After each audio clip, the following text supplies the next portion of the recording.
Good morning everyone આશા રાખું તમે બધાની તબિયત મસ્ત હશે. એન્ડ યસ એસપી સબ્જેક્ટમાં છીએ તો એસપીના પેપરની બી થોડી વાત કરી દઉં. તો ઓલ ઓફ સ્ટુડન્ટ્સ કોંગ્રેચ્યુલેશન્સ. બહુ બહુ બહુ બહુ સરસ માર્ક મેળવ્યા છે.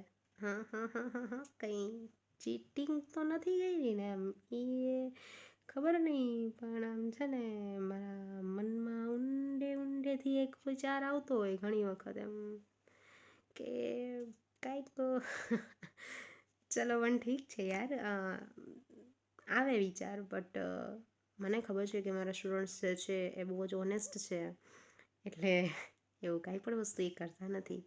હા બોસ, હું જે કહું છું ને એ તમે સમજો છો, એટલે બહુ વધારે મને એમ પોઈન્ટ ઉપર લાવવાની કોશિશ ના કરતા કે મેડમ સમજાતું નથી, try to explain it properly. એમ તો ઠીક છે બેટા, જવા દઈએ છીએ. First all of you congratulations. બહુ જ સરસ માર્ક્સ છે બધાને. આઈ હોપ ધેટ એટલા જ સરસ માર્ક્સ આપણે બોર્ડમાં બી કવર કરી શકીએ, જેથી કરીને બોર્ડનું રિઝલ્ટ મતલબ કે 10થમાં આપણે નથી મેળવી શક્યા તે 12થમાં મેળવીએ. ઠીક ને? બરાબર છે. બાકી you all are my personal જાણ, બરાબર છે. એટલે તમને તમારી તબિયતનું ખાસ ધ્યાન બી રાખજો. 11th સ્ટાન્ડર્ડના એસપીમાં આપણે કંપનીની સ્થાપના વિધિ ચેપ્ટર ચાલુ કર્યું હતું, મતલબ કે ઇન્કોર્પોરેશન ઓફ કંપની. હવે વાણિજ્ય વ્યવસ્થા સ્વરૂપમાં વિશાળ વેપાર માટે કંપની સ્વરૂપ ખૂબ જ અનુકૂળ વ્યવસ્થા છે.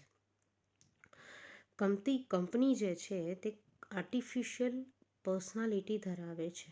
તેનું કાયદાકીય વ્યક્તિત્વ આપોઆપ અસ્તિત્વમાં તો આવતું નથી, અને અસ્તિત્વમાં આવવા માટેની વિધિ જે આપણે કરવી પડે છે, પ્રોસેસ જે કરવી પડે તે જટિલ અને લાંબી પણ છે. વ્યક્તિક માલિકીની સ્થાપના સરળતાથી થઈ શકે. ભાગીદારી પેઢીનું સ્વરૂપ વ્યક્તિક માલિકી કરતાં વિસ્તૃત છે, પરંતુ તેની નોંધણી કમ્પલસરી નથી ને. તેની કમ્પેરિઝનમાં જોઈએ ને તો કંપનીની ઇન્કોર્પોરેશનની જે કોઈ પણ પ્રોસેસ છે, મતલબ કે સ્થાપના વિધિ છે, તે લાંબી છે, થોડીક અટપટી છે અને ખર્ચાળ પણ છે. કંપની ધારાની જોગવાઈઓનું પાલન, જરૂરી દસ્તાવેજોની નોંધણી અને કાનૂની પ્રક્રિયાઓ પૂર્ણ કર્યા બાદ કંપની અસ્તિત્વમાં આવે છે ને ત્યારે જ થાય છે. કંપનીનો કાયદાકીય રીતે અને ટેકનિકલી કોઈ ચોક્કસ અર્થ રહેતો નથી, નીકળતો બી નથી. પરંતુ બ્રિટિશ કોમન લો મુજબ કંપનીનો કાયદાકીય વ્યક્તિ અથવા તો આર્ટિફિશિયલ પર્સન તરીકે એવો અર્થ થાય છે.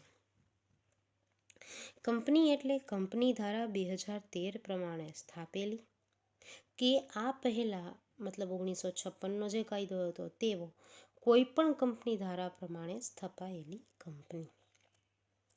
આ સાથે આપણે લોકોએ કેરેક્ટરિસ્ટિક્સ ઓફ ધ કંપની મતલબ કંપનીના લક્ષણો આપણે જોયા હતા, કે જેમાં સ્વતંત્ર વ્યક્તિત્વ, કંપનીના સભ્યોની જવાબદારી મર્યાદિત હોય, કાયમી અસ્તિત્વ, અલગ મિલકત, શેરોનું હસ્તાંતરણ, કંપનીની દાવો છે કે દાવો કોઈની ઉપર કરી શકે અથવા તો કોઈ તેની ઉપર દાવો કરી શકે, અને વ્યવસાયિક સંચાલન.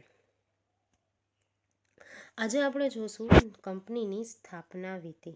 હવે કંપનીની સ્થાપના વિધિ 2 ભાગમાં વહેંચાયેલી છે, જે મેં તમને લાસ્ટ લેક્ચરમાં પણ વાત કરી હતી. એક તો કે સ્થાપના વિધિ જ, બરાબર છે, અને એક વાત કરીએ તો સ્થાપના પહેલાંનો તબક્કો, બરાબર. તો આપણે આજે જોશું સ્થાપના પહેલાંનો તબક્કો. હવે કંપનીની સ્થાપના કરવામાં ઘણી બધી કાયદાકીય જોગવાઈઓનું પાલન કરવું પડે છે, અને એના કારણે જ તેની સ્થાપના વિધિ જટિલ અને ખર્ચાળ છે. અચાનક નથી થઈ જતું જે આ કાર્ય બને છે ને તે માટે આપણે લોકોએ કંપનીની સ્થાપના વિધિને ફોલો કરવા 2 સ્ટેજમાંથી પસાર થવું પડે. 2 સ્ટેજ એટલે કે એક સ્થાપના પહેલાંનો તબક્કો એટલે કે નોંધણી પહેલાંનો તબક્કો, અને નંબર 2 જે છે એ નોંધણીનો તબક્કો. તો સ્થાપના પહેલાંના તબક્કાની અંદર કંપની સ્થાપવાની વ્યવહારુ શક્યતા, મતલબ કે કેટલું શક્યતા છે કંપની સ્થાપી શકાય તેમ છે કે નહીં. સાધનોની ઉપલબ્ધિ, કંપની શરૂ કરવા માટે જે તે સાધનોની જરૂરિયાત પડે, બરાબર છે, માણસની જરૂરિયાત પડે, મશીનની જરૂરિયાત પડે, મનીની જરૂરિયાત પડે, માર્કેટની રિક્વાયરમેન્ટ પડે, બરાબર છે. આ બધી જ જાતો એ સાધનો કહેવાય જેની ઉપલબ્ધિ અને મૂડી વિશે તપાસ કરવામાં આવે છે. આમ કંપનીની સ્થાપનાને આપણે નીચેના તબક્કામાંથી પસાર કરવામાં આવે. નંબર 1 વાત કરીએ તો ધંધાનો સ્થાપનાનો વિચાર. સૌથી પહેલાં તો કંપની સ્થાપવા માટેનો વિચાર તો આવવો જોઈએ ને, આઈડિયા તો ક્લિક થવો જોઈએ ને આપણા મગજમાં, ટિંગ કરીને, બરાબર છે. જો જેને ટિંગ કરીને આ આઈડિયા આવે ને કે મારે કંપની સ્થાપવી છે, તો એ વ્યક્તિ છે ને કંપની સ્થાપી શકતો હોય છે. મતલબ કે કંપની સ્વરૂપમાં ધંધાની સ્થાપના અંગેનો ખ્યાલ એક વ્યક્તિને અથવા તો આખા ગ્રુપને, વ્યક્તિના સમૂહને ઉદ્ભવે છે. ચાલ ને એક કંપની બનાવીએ, ખોલીએ યાર, જોઈએ છીએ જે થાય, બરાબર ને. અત્યાર સુધી 2 ત્રગડા ભેગા કરીને તો પાસ થયા છીએ, કંપનીમાં બી જોઈ લેશું. આવો કંઈક વિચાર કરી, એટલે કંઈક વ્યક્તિના સમૂહ જે છે એ વ્યક્તિના સમૂહ અથવા તો કોઈ એક વ્યક્તિને કંપની ખોલવાનો સૌથી પહેલાં માઇન્ડમાં શું થાય છે, સ્ટ્રાઇક થાય છે. અને આ ખ્યાલ ધંધાની સ્થાપના તરફ આપણને દોરી જાય છે. મતલબ વિચાર તો આવવો જોઈએ ને. તમારે ભણવું છે તો ભણવાનો વિચાર પહેલાં આવે, એપ્લિકેશન ખોલવાનો વિચાર પણ પહેલાં આવે. અને ત્યાં તો શું થાય ખબર છે, આશુષી મેડમ તો વારંવાર મૂક જ કર્યા રાખે છે, એટલે પતતું જ નથી યાર કામકાજ. હવે ખબર નહીં હવે શું થાય છે. તો માથાના વાળ ખેંચવાનું મન થાય, આપણા પોતાના નહીં, બીજાના આપણા પોતાના કાપી નાખીએ તો પછી અત્યારથી બુઢા થઈ જાશું ને. ચલો ઠીક છે. તો મતલબ કહેવાનો મતલબ એ છે કે કંપની ખોલવા માટેનો મગજમાં પહેલાં વિચાર આવવો જોઈએ. પણ આ વિચાર તો આવે જો મગજ હોય તો.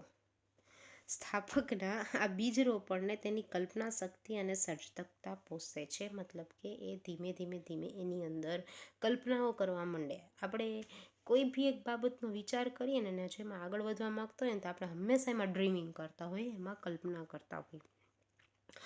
તેમાં રહેલા જોખમો ઉઠાવવા તૈયાર હોય છે અને માનવ શક્તિ તેમજ માલ સામાનને ક્રિયાશીલ કરી ધંધા તરફ વાળે છે. માણસોને ભેગા કરે છે, પોતાની શક્તિ જે છે, પોતાની થિંકિંગ પાવર છે, અને પ્લસ જે કાંઈ પણ જોખમો આવે છે, જે કાંઈ પણ બાબત બનશે તે બાબત ઉઠાવવા માટે તે હંમેશા તૈયાર રહેશે તેવો વિચાર એને મનથી કરી લીધો હોય છે. તો આવા સમયે કંપની અસ્તિત્વમાં આવે છે. અને એટલા માટે કંપનીનો જે પ્રવર્તક છે ને એને માનસપુત્ર કહે છે, એને જન્મ આપે છે. એટલે પ્રવર્તક એટલે કે પ્રમોટર, બરાબર છે. એટલે કે એક વસ્તુ યાદ રાખવાની, સ્થાપના પહેલાંનો તબક્કો છે ને એ હંમેશા પ્રવર્તક દ્વારા જ થશે, એટલે કે પ્રમોટર દ્વારા જ થશે. જેવો એને વિચાર આવશે ને વ્યક્તિને, એટલે કે પ્રમોટરને, એટલે કે પ્રવર્તકને, પછી પ્રાથમિક તપાસ કરશે, પ્રાઇમરી ઇન્ફોર્મેશન અને ઇન્વેસ્ટિગેશન કરશે. કેવી રીતે કે વૈચારિક ખ્યાલની શક્યતાઓ નિષ્ણાંતો દ્વારા તપાસવામાં આવે છે. હવે વિચાર તો બધાને આવી જાય કે કંપની ખોલવો છે, અત્યારે તમને મને બેયને આવી ગયો એ કંપની ખોલવો, પણ પછી આપણે શું કરવું પડે, એક્સપર્ટ્સ પાસે જઈને આપણે કહેવું પડે કે ભાઈ મને કંપની ખોલવાનો ઈરાદો છે, આપણી આવક કેટલી છે, સામે આપણી પાસે મૂડી કેટલી છે, મતલબ કે કંપની ખોલી શકીએ એવી કન્ડિશન છે કે નહીં, બરાબર છે. તે અંગેનો એટલે કે આવક અને ખર્ચ અંગેનો અંદાજ લગાવવામાં આવે છે. એક્સપર્ટ્સ આપણને કે જે વ્યક્તિઓને કંપની બનાવવાનો શું હોય તો કે અનુભવ હોય, તે વ્યક્તિ આપણને કહેશે કે આમાં આટલી આવક જોશે, સામે આટલો ખર્ચ જોશે. અને જો પરિણામ સંતોષકારક હોય તો આગળ એની તપાસ કરવામાં આવે છે, મતલબ કે નેક્સ્ટ સ્ટેપ ભરવામાં આવે છે. આપણે જાણે કે કોઈ એક ધંધો ચલાવવો હોય તો આપણે સૌથી પહેલાં શું કરશું કે કયા એરિયામાં શોપ લેશું, બરાબર છે. એટલે પહેલાં તો ધંધો ચલાવવો છે કયો ને એ આપણે વિચાર કરીએ, બરાબર છે. કે ભાઈ કરિયાણાનો ધંધો છે કે મેડિસિનનો છે કે પછી કોઈ બીજી આઇટમ્સનો, સ્ટેશનરી આઇટમ્સનો છે, પહેલાં તો તમારે કઈ થીમ ઉપર આગળ વધવું છે ને એ વિચારવું પડે. એ જેવું તમે વિચારી લ્યો ને એટલે પછી તમારે શું કરવું પડે તો કે એને લગતા જેટલા સાધનો જોઈએ તમને એ તમને માર્કેટમાં અવેલેબલ થાય છે કે નહીં, તમે જે જગ્યાએ રહો છો ત્યાંથી અવેલેબલ થશે અથવા તો તમે ઇમ્પોર્ટ કરાવશો તો એવી રીતે થશે, બરાબર છે. અને પ્લસ તો કે એની જગ્યા છે મળી રહેશે, કયા એરિયાની અંદર આપણે આપણી શોપ છે એ ઓપન કરવી જોઈએ, બરાબર છે. આવો વિચાર આવે કે ન આવે? એટલે સૌથી પહેલાં તો આપણે વિચાર એ આવે કે આપણે એક શોપ ખોલવી છે. બીજા નંબરનો વિચાર એ આવે કે શું આપણા ખિસ્સામાં ફદિયા એટલે કે રૂપિયા પડ્યા જ કે નથી પડ્યા.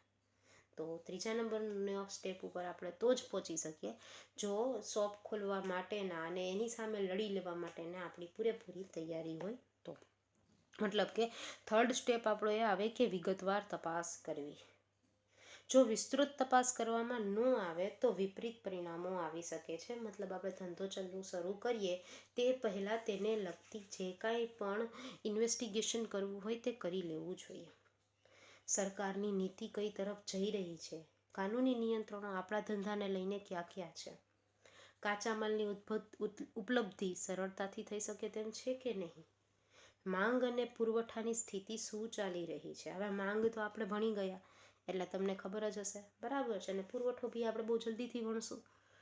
સહાયક સેવાઓની સગવડ, મતલબ કે જે આપણો મેઇન બિઝનેસ છે એને સપોર્ટ કરતી સર્વિસીસ છે એ મળી શકે તેમ છે કે નહીં, તે અંગેની ચકાસણી કરવામાં આવે છે. અને વિગતવાર તપાસથી એક ચિત્ર સ્પષ્ટ થઈ જશે કે ભાઈ આગળ વધવું કે પછી અહીંયા જ આ વિચારને સ્ટોપ કરી દેવો. કારણ કે આ બધું અવેલેબલ થાય ને તો આપણે શું કરી શકીએ તો કે આગળ વધી શકીએ. પણ આ બાબત જે છે એ આપણને મળતી નથી ઇઝીલી, તો ધંધો ચાલવાનો છે નહીં. તો પછી ખોટું રોકાણ કરીને બી કોઈ ફાયદો નથી. ઠીક છે ને? ચલ નેક્સ્ટ આગળ વધશું એના પછી તો કે સંસાધનોની સગવડ, બરાબર છે. આપણે શું કરશું? રિસોર્સિસ ફાઇન્ડ આઉટ કરશું. રિસોર્સિસમાં મશીનરી આવે, સાધનો આવે, જમીન આવે વગેરે વ્યવસ્થા કરવાની થાય. અને આ માટે થઈને આપણે પત્ર વ્યવહાર કરવો પડે, ગવર્મેન્ટ સાથે કરાર કરવા પડે અથવા તો અમુક પ્રોસેસ કરવી પડે, બરાબર છે. તો એ પ્રોસેસ આપણે કરવા માટે કેવા હોઈએ છીએ? રેડી જ હોઈએ છીએ. કારણ કે ઉપર બધું વ્યવસ્થિત આપણને મળી જાય એમ છે તો પછી નેક્સ્ટ સ્ટેપ તો આપણે લેવા માટે રેડી જ હોઈએ. અને ફાઇનલી આવશે નાણાકીય વ્યવસ્થા. કારણ કે તમને સાધન ખરીદવું છે કે મિલકત પરચેસ કરવી છે તો પૈસાની રિક્વાયરમેન્ટ પડશે કે નહીં? હે ને? પડશે જ ને. તો કોઈ પણ વસ્તુ ખરીદવા માટે અથવા તો સ્થાપનાને લગતી જે કોઈ પણ બાબત છે તેની પાછળ જે કાંઈ પણ રૂપિયાનો ખર્ચો કરવાનો છે તે અમુક ખર્ચાઓ આવશ્યક છે જ અને કમ્પલસરી કરવાના જ છે. તો આપણને લોન એટલે કે ધિરાણ કઈ જગ્યાએથી ઓછા વ્યાજના દરે મળી રહેશે તે અંગે પણ આપણે તપાસ કરવાની થાય. બટ એ સૌથી છેલ્લે થાય. મતલબ કે આ 4 સ્ટેપ ક્લિયર થઈ જાય ને તો આપણે પૈસા વિશે વિચારવાનું થાય. કારણ કે બેંક જે છે એ ધિરાણ આપણને એમને એમ તો આપશે નહીં, એ આપણી ક્રેડિટ જોઈને આપશે. અને ક્રેડિટ સારી હોય તો આપણે આ 4 સ્ટેપ ક્લિયર કરી શક્યા હોઈએ. તો આ હતો સ્થાપના પહેલાંનો તબક્કો જે પ્રમોટર દ્વારા પૂરો કરવામાં આવતો હોય છે.